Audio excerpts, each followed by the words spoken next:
Hi friends, അസ്സലാമു അലൈക്കും. ഇപ്പോൾ അതാ ഞാൻ ഒരു പാത്രം തേങ്ങ ചിരകിയത് എടുത്തുവെച്ചിട്ടുണ്ട്. ഒരു മുട്ട, 4 ഏലക്കായ, ഒരു ഗ്ലാസ് അരിപ്പൊടി. അത്രയും മതി. സിമ്പിളായിട്ടുള്ളൊരു പലഹാരമാണ് കേട്ടോ. അപ്പോൾ അതിന് വേണ്ടിയിട്ട് ജാറിലേക്ക് ഞാനൊരു 5 ടീസ്പൂൺ പഞ്ചസാര ഇട്ടിട്ടുണ്ട്. ഒരു ഗ്ലാസ് അരിപ്പൊടിക്കുള്ള കണക്കാണ് പറയുന്നത്. ഒരു 4 ഏലക്കായും കൂടി ഇട്ടിട്ട് നന്നായിട്ട് പൊടിച്ചെടുക്കുക. അപ്പം ഞാൻ അതിലേക്ക് തന്നെ ആ ജാറിലേക്ക് ഇട്ടിട്ട് നമുക്ക് ആ തേങ്ങ ഒന്ന് അടിച്ചിട്ട് അതിൻ്റെ പാല് പിഴിഞ്ഞെടുക്കണം. നല്ല കട്ടിപ്പാലാക്കിയിട്ട് എടുക്കണം, കുറച്ച് വെള്ളം ഒഴിച്ചിട്ട്. അപ്പോൾ ഇതൊരു പഴയ കാല പലഹാരമാണ്. അന്നൊക്കെ ബേക്കറി ഒന്നുമില്ല. ആരെങ്കിലുമൊക്കെ വിരുന്നേര് വന്നാൽ എല്ലാവരും കുറച്ച് അരിപ്പൊടി എടുക്കും. തേങ്ങ ഒക്കെ ചിരകി ഓടിപ്പോയിട്ട് കോഴിക്കുട്ടി പോയിട്ട് കോഴിമുട്ടൊക്കെ എടുത്തിട്ട് വരുന്നതാണ്. അങ്ങനെയാണ് ഈ പലഹാരമൊക്കെ ഉണ്ടാക്കുന്നത് ഞാൻ കണ്ടിട്ടുള്ളത് കേട്ടോ. അപ്പോൾ അതിൻ്റെ റെസിപ്പി ഇപ്പോൾ ചോദിച്ചറിഞ്ഞിട്ട് എടുത്തതാണ്. അപ്പോൾ എൻ്റെ പഴയ ആൾക്കാരുണ്ടാക്കിയിരുന്നൊരു പലഹാരം. ഒരു ഗ്ലാസ് അരിപ്പൊടിയിലേക്ക് ആ പഞ്ചസാര പൊടിച്ചത് ചേർത്ത് കൊടുത്തിട്ടുണ്ട്. അതിൽ ഏലക്കായും കൂട്ടിയിട്ടാണ് പൊടിച്ചത്. ഇനി ഒരു മുട്ട ചേർത്ത് കൊടുക്കുക.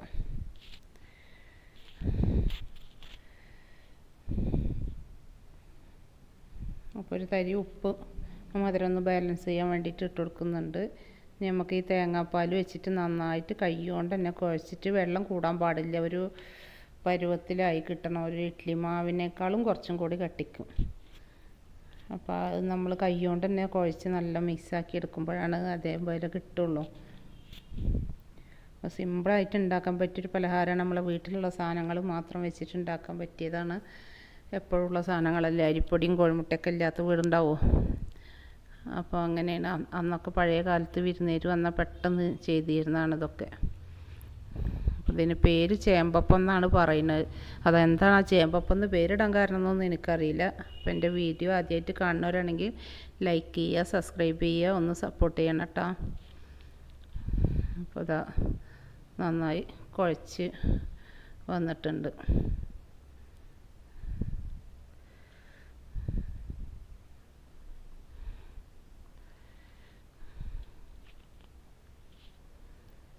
നല്ല സോഫ്റ്റ് പലഹാരമാണ്.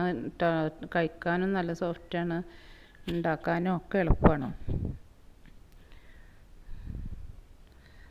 അത് ഈ ഒരു പരുവത്തിൽ കിട്ടണം. നമ്മളിങ്ങനെ ഇങ്ങനെ കയ്യുമ്പോൾ ഇതാക്കുമ്പോൾ ഇങ്ങനെ മുറിഞ്ഞ് വീഴണം, ലൂസായിട്ട് പോകരുത്. ആ രൂപത്തിലായി കിട്ടണം.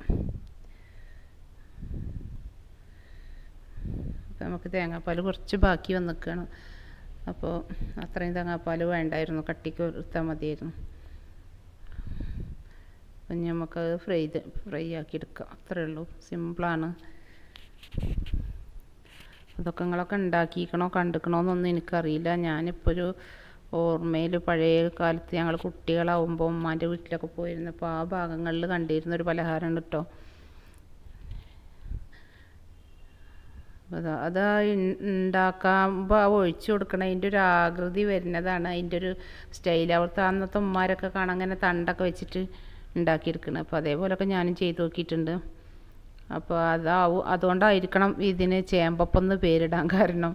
ഞാനിതിന് പേരെന്താണെന്ന് ചോദിച്ചപ്പോൾ അവർ പറഞ്ഞതാണത് ചേമ്പപ്പാണെന്ന്. അപ്പോൾ നിങ്ങൾക്കൊക്കെ അറിയാമെങ്കിൽ ഒന്ന് കമൻറ്റ് ചെയ്യുക, എങ്ങനെയാണ് എന്നൊക്കെ ഉള്ളത്, നിങ്ങളൊക്കെ ഉണ്ടാക്കിയിട്ടുണ്ടോ എന്നൊക്കെ ഒന്ന്, കണ്ടിട്ടുണ്ടോ എന്നൊക്കെ ഒന്ന് അറിയിക്കാം. വീഡിയോ ഇഷ്ടമായാൽ സബ്സ്ക്രൈബ് ചെയ്യാനും ലൈക്ക് ചെയ്യാനൊന്നും മറക്കരുത്, ഒന്ന് സപ്പോർട്ട് ചെയ്യുക.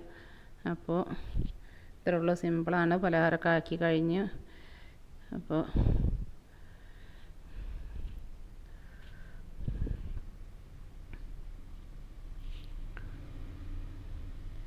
അഭിപ്രായങ്ങളൊക്കെ ഒന്ന് കമൻറ്റിൽ അറിയിക്കുക.